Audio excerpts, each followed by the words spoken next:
Hello বন্ধুরা, আজ lunch আইটেমে থাকছে চিকেন আর ভাত। এদিকে দেখুন চালটা ধুয়ে পুছে পরিষ্কার করে নিয়েছি, এদিকে আলু কেটে নিয়েছি, এদিকে চিকেনটা ধুয়ে পরিষ্কার করে নিয়েছি, এদিকে আদা, পেঁয়াজ, রসুন, টমেটো, কাঁচা লঙ্কা সব একসঙ্গে করে আমি এবার পেস্টটা করে নেব। আর কড়াটা বসিয়ে দিয়েছি, এবার দিয়ে দেব কড়াতে তেল। তেলটা গরম হতে হতে ততক্ষণে আমি পেস্টটা করে নেব। দেখুন চিকেনের আলুটা কিন্তু প্রেসারে আমি একটা সিটি দিয়ে নিচ্ছি, কেননা চিকেন কষাতে কষাতে অনেক সময় না আলুটা শক্ত থাকে, তাই জন্য আমি একদম আলুটাকে এক সিটি দিয়ে তারপরে আলুটাকে আমি ভেজে তুলে নেব। দেখুন কড়াইয়ের তেলটা বেশ ভালো গরম হয়েছে, আর এইদিকে যে আলুটা আমি বললাম সিটি দিয়ে নিলাম দেখালাম, সেবার আলুটা সিটিও দিয়ে নিয়েছি। এবার আমি আলুগুলোকে কিন্তু আগে ভেজে ফেলবো। এতে কি হলো দেখুন, এইদিকে আলুর জলটাও রয়েছে, এই আলুগুলো খুব সহজেই কিন্তু আমার ভাজা হয়ে যাবে।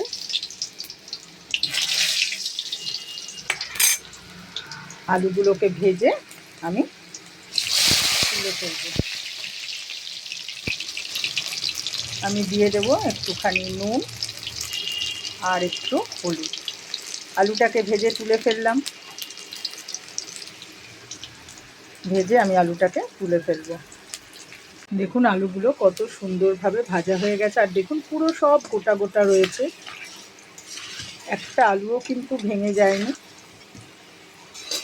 আর এই দিকে দেখুন ইন্ডাকশানে কিন্তু আমি ভাতটা কিন্তু বসিয়ে দিয়েছি, ভাতটা কিন্তু হয়েই আসছে। ইন্ডাকশান তো এখন ব্যবহার করতেই হবে, নইলে গ্যাস তো আর পাওয়া যাবে না, যে গ্যাসেই যে সব কিছু করবো। 35 দিনের আগে গ্যাস দেবে না বলেই দিয়েছে, তাহলে এদিকে রান্নাও করতে হবে, খেতেও হবে, অথচ গ্যাসও পাবো না, কীভাবে হবে? ইন্ডাকশান তো ব্যবহার করতেই হবে। এবার আমি আলুগুলো তুলে ফেলবো। দেখুন ভাতের ফুটো কিন্তু এসে গেছে। ইন্ডাকশানের এই একটাই ব্যাপার যে খুব তাড়াতাড়ি কাজটা হয়। দেখুন ভাতের ফুট হয়ে গেছে, এবার আমি ইন্ডাকশানটা একটু বন্ধ করে দিচ্ছি। আর এই দিকে দেখুন রয়েছে আলু ভাজার তেলটা, আর এই দিকে আমি দেখুন নিয়ে নিয়েছি গোটা গরম মশলা আর রয়েছে গোলমরিচ। আমি ফোড়নে দিয়ে দিলাম, আর দিয়ে দিচ্ছি তেজপাতা, গোটা তেজপাতা দিয়ে একটু নাড়ানাড়ি করে তারপরে আমি দিয়ে দেব আপনাদের সঙ্গে যে মশলাটা শেয়ার করেছিলাম, আদা, পেঁয়াজ, রসুন, টমেটো, কাঁচা লঙ্কা, আমি সেগুলো কিন্তু এবার দিয়ে বেশ ভালো করে কষিয়ে নেব।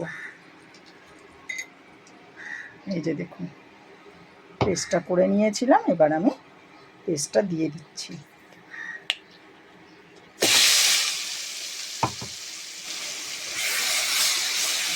পেস্টটা দিয়ে আমি বেশ ভালোভাবে নাড়াচাড়া করে একটু কষিয়ে নেব, তারপর আমি চিকেনটা দিয়ে দেব।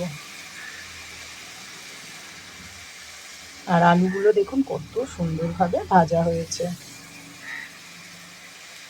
মশলাটা দেখুন কত সুন্দরভাবে কষানো হয়ে গেছে, এবার আমি দিয়ে দেব হলুদ গুঁড়ো, জিরে গুঁড়ো। অনেকে চিকেনে কিন্তু জিরে গুঁড়ো, ধনে গুঁড়ো দেয়, আবার অনেকে দেয় না। আমি একটুখানি জিরে গুঁড়ো দিই,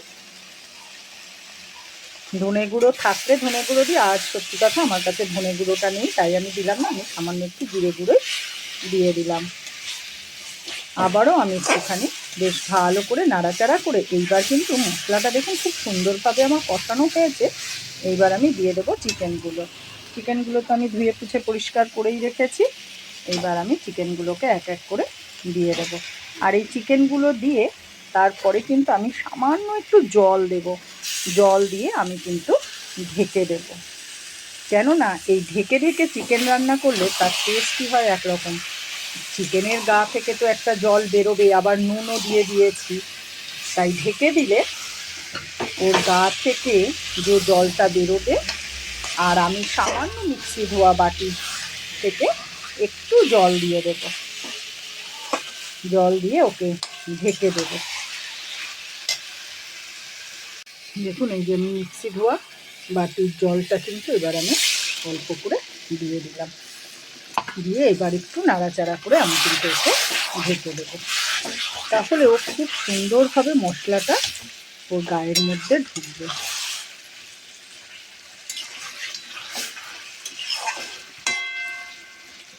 আমি আঁচটাও কিন্তু গ্যাসের আঁচটাও কিন্তু একটু কমিয়ে দেব, এবার আমি একটু ঢেকে দেব, আর আঁচটাকেও কিন্তু আমি একটু কমিয়ে দিচ্ছি। একটু হতে সময় দেব। গ্যাসের আঁচটা কমিয়ে আমি কিন্তু এতক্ষণ ওকে হতে সময় দিয়েছি। আর এইবার আমি কিন্তু ঢাকাটা খুলে দেখে নেব। কষানোটা তো ভালো হওয়ারই কথা। দেখুন কত সুন্দরভাবে একদম সে রেডি হয়ে বসে আছে। দেখুন একটুও জল নেই, দেখুন গা দিয়ে শুধু ওর তেলটুকু। আর এখন কিন্তু গরম পড়ে গেছে, বেশি তেল দিয়ে কিন্তু রান্না করা যাবে না, একটু কম তেল দিয়েই রান্নাটা করার চেষ্টা করবেন। এতদিন শীতকাল ছিল, শরীরের কোনো অস্বস্তিও ছিল না, একটু এদিক ওদিক খাবার খেলেও কিন্তু কিছুই হতো না। কিন্তু এখন কিন্তু গরম পড়ে গেছে, সব দিক ভেবেই কিন্তু রান্নাটা করতে হবে, শরীর স্বাস্থ্যের কথা ভেবে আমাদের রান্নাটা করতে হবে। এরপর দেখুন আমি বেশ ভালো করে কষানো হয়ে গেছে। এরপরে যে আলুটা আমি ভেজে রেখেছিলাম সেই আলুটা কিন্তু আমি দিয়ে দেব। আর তার আগে, আলুটা দেওয়ার আগে আমি একটা মশলা ব্যবহার করব, যে মশলাটা আমরা বিরিয়ানিতে ব্যবহার করি। আজকের চিকেন রেসিপিটার একটা নতুনত্ব হলো এটাই, আমি কিন্তু ওই মশলাটা কিন্তু এই কষানোর সময় দিয়ে দেব। এবার আমি মশলাটা দিয়ে দিচ্ছি। আমার তো মশলা করাই থাকে, আপনাদের সঙ্গে তো এর আগে অনেকবার শেয়ার করেছি। এইবার আমি এই চিকেন মশলাটা কিন্তু দিয়ে দিচ্ছি। আর এই যে মশলাটা তৈরি করা আছে, এটা আপনারা বিরিয়ানিতে ব্যবহার করতে পারেন। আর বিরিয়ানিতে ব্যবহার করলে এর মধ্যে শুধু আপনাকে একটু দিতে হবে, যে কেশরটা দিতে হবে। এটার মধ্যে কেশরটা শুধু দেওয়া নেই, এছাড়া সব কিছুই দেওয়া আছে। আর এরপর আপনারা কিন্তু সোয়াবিন বলুন, চিকেন বলুন, সমস্ত কিছুর সঙ্গেই কিন্তু এই মশলাটা ব্যবহার করতে পারেন। আলুর দমে দিলেও কিন্তু অসাধারণ লাগে। এইবার আমি এই মশলাটা দিয়ে একটুখানি ঢেকে দেব। দেখুন আমি মশলাটা দিয়ে একটু ঢেকে রেখেছিলাম, এবার আমি খুলে দিয়েছি। দেখুন একদম রেডি। আর আজকেরটা না খুব একটা ঝোল ঝোল করব না। এবার আমি দিয়ে দেব গরম জল। আমি গরম জলটা দিয়ে কিন্তু এবার কিন্তু আবারও ঢেকে দেব। আর আলুটা যেহেতু আমার সেদ্ধ করা ভাজা, তাই আলুটা আমি এক্ষুনি দেবো না, আলুটা আমি একটু পরে দেবো। আর ঝোলটা দেখেছেন তো একদম বেশি দেইনি। এবার আমি আবারও একটু ঢেকে দেব। এইভাবে করে খেয়ে দেখবেন, কম আঁচে চিকেন রান্না করে অসাধারণ লাগে। দেখুন আমি যে ঢেকে দিয়েছিলাম, এবার আমি গ্যাসটা কিন্তু একটু বাড়িয়ে নিলাম। আর দেখুন একদম রেডি চিকেন। আমি কিন্তু এখনও আলু দেইনি, ওই দেখুন আলু। এবার আমি দিয়ে দেব আলুটা। আলুটা দিলেই কিন্তু আমার চিকেন রান্না শেষ। কেন খুব বেশি তো ঝোল করব না, এই আলুতে যতটুকু ঝোল আছে আলুতেও কিছুটা ঝোল টেনে নেবে। এবার একটা ফুটে আসলেই কিন্তু, কেন আলুটাও আমার একদম রেডি করা, তো ওই জন্য আগের থেকে দিলাম না। এবার চিকেনের সঙ্গে যত বেশি আলুটাকে নিয়ে ঘাটাঘাটি করবো করবো ভেঙে যাবে। দেখুন আলু তো আমি ভেজে আপনাদের সঙ্গে শেয়ার করেছি, একদম গোটা গোটা আলু প্রেসারে দিয়েছি বলে একেবারে যে ভেঙে ভুঙে একাকার হয়ে গেছে সেরকম কোনো ব্যাপার নেই।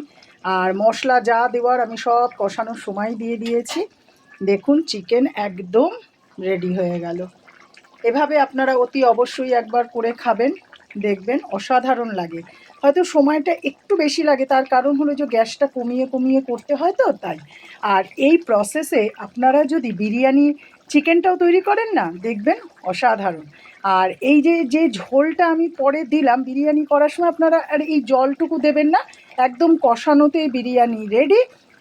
মাংসটা, বিরিয়ানির মাংসটা রেডি। ওই মাংসগুলো তুলে তুলে আর যে গ্রেভিটা থাকবে সেই গ্রেভিটাও বিরিয়ানিতে দিয়ে দেবেন। দেখবেন এভাবেই চিকেনটা করবেন, বিরিয়ানির চিকেনটা এভাবেই করবেন। দেখবেন ওই মশলাটা কষানোর সময় ওই যে বিরিয়ানির মশলাটা যদি আপনারা যদি দিয়ে আরেকটু ঢাকা দিয়ে কষিয়ে নেন না, সেই মাংসর টেস্টই হয় আলাদা। আজ আমি সেই প্রসেসেই আপনাদের সঙ্গে চিকেনটা শেয়ার করলাম। যদি ভালো লেগে থাকে তাহলে অতি অবশ্যই কিন্তু রান্নাটা করে খাবেন। আজকের মতো লাঞ্চ আইটেম আমার এটাই। এদিকে দেখুন আমার ভাতও কিন্তু হয়ে গেছে। ভাত আর চিকেন আজকের লাঞ্চে। কেন বলুন তো, মাছ করলে না আরও ডাল আর ভাজা এই সেই আনুষঙ্গিক আরও অনেক কিছু করতে হয়, কিন্তু চিকেন করলে দেখুন বাচ্চাদের কিন্তু এই চিকেন ভাত হলে কিন্তু আর ওদের কোনো অসুবিধাই নেই, মাছ হলেই ওদের যত অসুবিধা। তাই আজকের একটু ব্যস্ততার কারণে আমি এইরকমই লাঞ্চে রান্না করলাম। প্রতিদিন তো অনেক অনেক রান্না করি, আজ আর সেরম কিচ্ছু না, চিকেন আর ভাত। এটাই হলো আজকে লাঞ্চের মেনু। যদি ভালো লাগে অতি অবশ্যই রান্নাটা করে খাবেন, আর ইউটিউব চ্যানেলটা ফলো করলে অতি অবশ্যই সাবস্ক্রাইব করে দেবেন।